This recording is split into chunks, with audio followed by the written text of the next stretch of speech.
Hello friends, ഇന്നൊരു മധുരമുള്ള video ആണ്. വിറ്റാമിനുകളുടെയും ധാതുക്കളുടെയും കലവറയായ നമ്മുടെ റംബൂട്ടാൻ ഫ്രൂട്ട് മിക്കവരുടെയും വീടുകളിലൊക്കെ ഉണ്ടാവും കേട്ടോ. റംബൂട്ടാൻ ഇങ്ങനെ നല്ല ഭംഗിയാണ്, ഇത് കായ്ച്ചിങ്ങനെ തൂങ്ങി കിടക്കുന്നത് കാണാൻ തന്നെ നല്ല ഭംഗിയാണ് കേട്ടോ. പല കളറുകളിൽ അവൈലബിൾ ആണിത്. കുട്ടികൾക്ക് പോലും കഴിക്കാനായിട്ട് വളരെ ഇഷ്ടമുള്ളൊരു ഫ്രൂട്ടാണ്. പക്ഷേ കുട്ടികൾക്ക് കൊടുക്കുമ്പോൾ വളരെ ശ്രദ്ധിച്ച് കൊടുക്കണം കേട്ടോ ഫ്രണ്ട്സ്. നമുക്ക് ആവർത്തിച്ച് പല അപകടങ്ങളും ഉണ്ടായിട്ടുള്ളതാണ്. എന്നിട്ടും വീണ്ടും ആവർത്തിച്ചുകൊണ്ടിരിക്കുകയാണ് ഓരോ അപകടങ്ങൾ. അതായത് കുട്ടികൾക്ക് കൊടുക്കുമ്പോൾ നമ്മൾ തൊലി കളഞ്ഞിട്ട് ഡയറക്റ്റായിട്ട് ഇതുപോലെ തന്നെ അങ്ങ് അവരോട് കഴിക്കാനായിട്ട് അവർക്ക് കൊടുക്കരുത്. ചിലർ ഈർക്കിലൊക്കെ കുത്തി കൊടുക്കുന്നതുണ്ട്, അങ്ങനെയും കൊടുക്കരുത്. അതൊക്കെ ഭയങ്കര ഡേഞ്ചറായിട്ടുള്ള കാര്യമാണ് കേട്ടോ. വീട്ടിൽ തന്നെ റംബൂട്ടാനുള്ള സാഹചര്യത്തിൽ കുട്ടികൾ ഓടിപ്പോയി അത് പറിക്കുകയും അത് പെട്ടെന്ന് അവർ തന്നെ അതങ്ങോട്ട് തൊലി കളഞ്ഞിട്ട് വായിലിട്ട് കഴിക്കുകയൊക്കെ ചെയ്യും. പക്ഷേ അത് വളരെയധികം ഡേഞ്ചറായിട്ടുള്ളൊരു കാര്യമാണ്. എപ്പോഴും അപകടങ്ങൾ ഉണ്ടാവില്ല എന്ന് കരുതി നമുക്ക് അങ്ങനെ ഉണ്ടാവില്ല എന്ന് നമ്മൾ ഒരിക്കലും വിചാരിക്കരുത്. അത് ഒരു നിമിഷത്തെ ഒരു അശ്രദ്ധ മതി. അത് വളരെ തെന്നിപ്പോകുന്നൊരു ഫ്രൂട്ടാണ്. നമുക്ക് തന്നെ അറിയാമല്ലോ, നമ്മളത് വായിലിട്ട് കഴിയുമ്പോൾ അത് തെന്നിപ്പോകുന്ന തരത്തിലുള്ളൊരു ഫ്രൂട്ടാണ്. കൊച്ചു കുട്ടികൾക്കത് വളരെ ഡേഞ്ചറാണ്.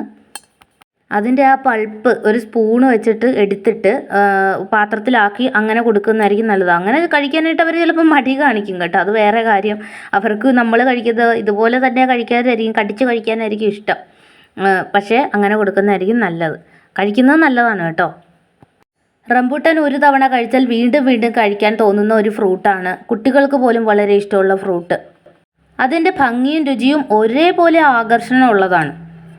റംബൂട്ടാൻ്റെ ജന്മദേശം മലേഷ്യയാണ്.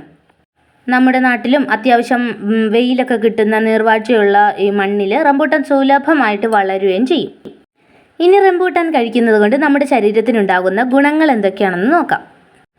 വളരെയേറെ ന്യൂട്രിയൻസ്, ആൻറ്റി ഓക്സിഡൻസ് അടങ്ങിയിട്ടുള്ള ഫ്രൂട്ടാണ്. അതുപോലെ തന്നെ നമ്മുടെ ശരീരത്തിലെ ഹോർമോണുകളെ ശരിയായി പ്രവർത്തിപ്പിക്കുന്ന ഫോളേറ്റ്സ് അടങ്ങിയിട്ടുണ്ട്. ഈ ഫ്രൂട്ട് ധാരാളമായിട്ട് അടങ്ങിയിട്ടുണ്ട്. പിന്നെ പറയുകയാണെന്നുണ്ടെങ്കിൽ പൊട്ടാസ്യത്തിൻ്റെ കലവറയാണ് റംബൂട്ടാൻ കേട്ടോ. മസിലിൻ്റെ ശക്തിക്കും വൃക്കകളുടെ പ്രവർത്തനത്തിനും ഹൃദയപേശികളുടെ പ്രവർത്തനത്തിനും ഒക്കെ സഹായിക്കുന്ന ഒരു ഇതാണ് പൊട്ടാസ്യം എന്ന് പറയുന്നത്. അതുപോലെ തന്നെ രക്തസമ്മർദ്ദം നിയന്ത്രിക്കാനും ഇത് സഹായിക്കുന്നു. പിന്നെ റംബൂട്ടാൻ്റെ മറ്റൊരു ഗുണമെന്ന് പറഞ്ഞാൽ വിറ്റാമിൻ സി ധാരാളമായിട്ട് അടങ്ങിയിട്ടുണ്ട്. രോഗപ്രതിരോധത്തിനും സ്കിന്നിൻ്റെ ആരോഗ്യത്തിനും ഒക്കെ വിറ്റാമിൻ സി സഹായിക്കുന്ന ഒന്നാണ്. പിന്നെ ആൻറ്റി ഓക്സിഡൻസ്, നമ്മുടെ ശരീരത്തിൽ കയറുന്ന ബാക്ടീരിയകളെ നശിപ്പിക്കുന്നതിൽ പങ്കുവഹിക്കുന്ന ആൻറ്റി ഓക്സിഡൻസ് ധാരാളം അടങ്ങിയിട്ടുണ്ട് റംബൂട്ടാനിൽ. ഫൈബർ ഉണ്ട്, നാരുകൾ. ഫൈബർ നമുക്കെല്ലാവർക്കും അറിയാമല്ലോ, അത് ദഹനത്തിന് സഹായിക്കുന്ന ഒന്നാണ്. ഫൈബർ അടങ്ങിയ ഭക്ഷണങ്ങൾ കഴിക്കുന്നത് ദഹനത്തിന് നല്ലതാണ്. ഉയർന്ന അളവിൽ വൈറ്റമിൻ B5 അടങ്ങിയിട്ടുണ്ട് നമ്മുടെ റംബൂട്ടാനിൽ. വിറ്റാമിൻ B5 അതായത് പാൻഡ്രോതെനിക് ആസിഡ്, ഇതിൻ്റെ ഗുണം എന്ന് പറഞ്ഞാൽ നമ്മൾ കഴിക്കുന്ന ഭക്ഷണത്തിലെ കാർബോഹൈഡ്രേറ്റിനെ ഊർജ്ജമാക്കി മാറ്റുന്നു, കൊഴുപ്പായിട്ട് അടിയാൻ അനുവദിക്കുന്നില്ല. ഇത് പ്രമേഹം നിയന്ത്രിക്കാനൊക്കെ ഹെൽപ്പ് ചെയ്യുന്ന ഒന്നാണ്. അമിതവണ്ണം അങ്ങനെയുള്ളതൊക്കെ കുറയ്ക്കാനായിട്ട് നമ്മുടെ ഭക്ഷണത്തിൽ റംബൂട്ടാൻ ഉൾപ്പെടുത്തുന്നത് വളരെ നല്ലതാണ്. അസ്ഥികളുടെ ആരോഗ്യം വർദ്ധിപ്പിക്കുന്നതിന് സഹായിക്കുന്നുണ്ട്. പൊട്ടാസ്യം, കാൽസ്യം, വിറ്റാമിനുകൾ, ധാതുക്കൾ, അങ്ങനെ എല്ലാത്തിൻ്റെ കലവറയാണ് റംബൂട്ടാൻ എന്ന് തന്നെ പറയാം കേട്ടോ. അപ്പോൾ ഇത് കഴിക്കുമ്പോൾ ഇങ്ങനെ കുട്ടികൾക്ക് കൊടുക്കുമ്പോൾ ഒന്ന് ശ്രദ്ധിച്ച് കൊടുത്താൽ മതി. പല അപകടങ്ങളും പലതവണ ആവർത്തിച്ചുണ്ടാവുന്നതായിട്ട് കൊണ്ടാണ് അങ്ങനെ പറഞ്ഞത് കേട്ടോ. കുട്ടികൾക്ക് ഒരു കാരണവശാലും അവർ വാശി പിടിച്ചാൽ പോലും ഇതുപോലെ കൊടുക്കരുത്. നമ്മുടെ കുഞ്ഞുങ്ങൾക്ക് വേണ്ടിയിട്ടാണ്. നമ്മളൊരു കാര്യം ചെയ്താൽ മതി, അവരുടെ മുമ്പിൽ വെച്ച് നമ്മൾ ഇതുപോലെ കട്ടിച്ച് കഴിക്കാതിരിക്കുക. നമ്മളും പാത്രത്തിലാക്കിയിട്ട് കഴിക്കുക എന്നുണ്ടെങ്കിൽ അവരത് കണ്ടിട്ട് അപ്പോൾ അവർക്ക് പ്രശ്നം ഉണ്ടാകത്തില്ല കേട്ടോ.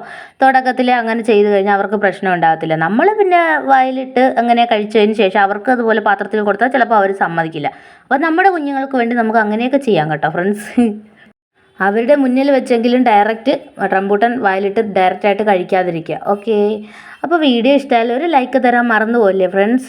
ചാനൽ സബ്ബാക്കാത്ത ഫ്രണ്ട്സ് ഉണ്ടെങ്കിൽ ഒന്ന് സബ്ബാക്കണേ, സപ്പോർട്ട് ചെയ്യണേ. Thank you for watching. Bye bye.